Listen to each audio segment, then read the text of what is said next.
ಕೆಎಸ್ಆರ್ಟಿಸಿಗೆ ಇದೆಂಥ ಪರಿಸ್ಥಿತಿ ಬಂದೊದಗಿದೆ ನೋಡಿ. ಗ್ಯಾರಂಟಿಗಳಿಂದ ಬಸ್ ರಿಪೇರಿಗೂ ದುಡ್ಡಿಲ್ಲ ಎನ್ನುವ ಆರೋಪಗಳು ಕೇಳಿ ಬರ್ತಾ ಇವೆ. ಈ ಬಗ್ಗೆ ನೀವೇನಂತೀರಿ? ಸಾಮಾನ್ಯವಾಗಿ ಮೊಬೈಲ್ ಟಾರ್ಚ್ ಅನ್ನ ಮನೆಗಳಲ್ಲಿ ರಾತ್ರಿ ವೇಳೆ ಕರೆಂಟ್ ಹೋದಂತ ಸಂದರ್ಭದಲ್ಲಿ ಕಳೆದು ಹೋದ ವಸ್ತುಗಳನ್ನು ಹುಡುಕೋದಕ್ಕೆ, ಫೋಟೋ ಶೂಟ್ ವೇಳೆ ಬೆಳಕಿನ ಕೊರತೆಯನ್ನ ನೀಗಿಸೋದಕ್ಕೆ ಸಾಮಾನ್ಯವಾಗಿ ಟಾರ್ಚ್ ಅನ್ನ ಬಳಸಲಾಗುತ್ತೆ. ಆದ್ರೆ ಇದೀಗ ಇದನ್ನ ಸಾರಿಗೆ ಬಸ್ ಚಾಲನೆಗಾಗಿ ಬಳಕೆ ಮಾಡಿದ ಘಟನೆ ಗೃಹ ಸಚಿವ ಪ್ರಿಯಾಂಕ್ ಖರ್ಗೆ ಅವರ ಕಲಬುರಗಿ ಜಿಲ್ಲೆಯಲ್ಲಿ ನಡೆದಿದೆ ಅಂತ ತಿಳಿದು ಬಂದಿದೆ. ಈ ವಿಡಿಯೋ ಸಾಮಾಜಿಕ ಜಾಲತಾಣಗಳಲ್ಲಿ ಭಾರಿ ವೈರಲ್ ಆಗಿದ್ದು ದೊಡ್ಡ ಮಟ್ಟದ ಚರ್ಚೆಗೆ ಕಾರಣವಾಗಿದೆ. ರಾಜ್ಯ ಕಾಂಗ್ರೆಸ್ ಸರ್ಕಾರದ ಆಡಳಿತ ವೈಫಲ್ಯಕ್ಕೆ ಇದಕ್ಕಿಂತ ಸಾಕ್ಷಿ ಬೇಕೇ ಎನ್ನುವಂತಾಗಿದೆ.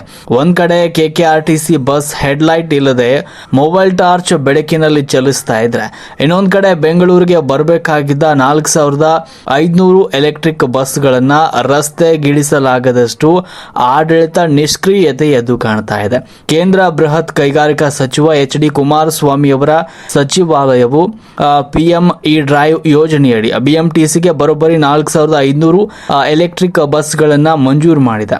ಡಿಸೆಂಬರ್ 2025ರಲ್ಲಿ ಇದಕ್ಕೆ ಅನುಮೋದನೆ ಸಿಕ್ಕಿದ್ರು ಕೂಡ ರಾಜ್ಯ ಸಾರಿಗೆ ಇಲಾಖೆ ಇದು ತನಕ ಲೆಟರ್ ಆಫ್ ಅವಾರ್ಡ್ ನೀಡದೆ ಕಾಲಹರಣ ಮಾಡ್ತಾ ಇದೆ ಅಂತ ಕೇಂದ್ರ ಸರ್ಕಾರವು ಅಧಿಕೃತ ಪತ್ರದ ಮೂಲಕ ತರಾಟೆಗೆ ತೆಗೆದುಕೊಂಡಿದೆ.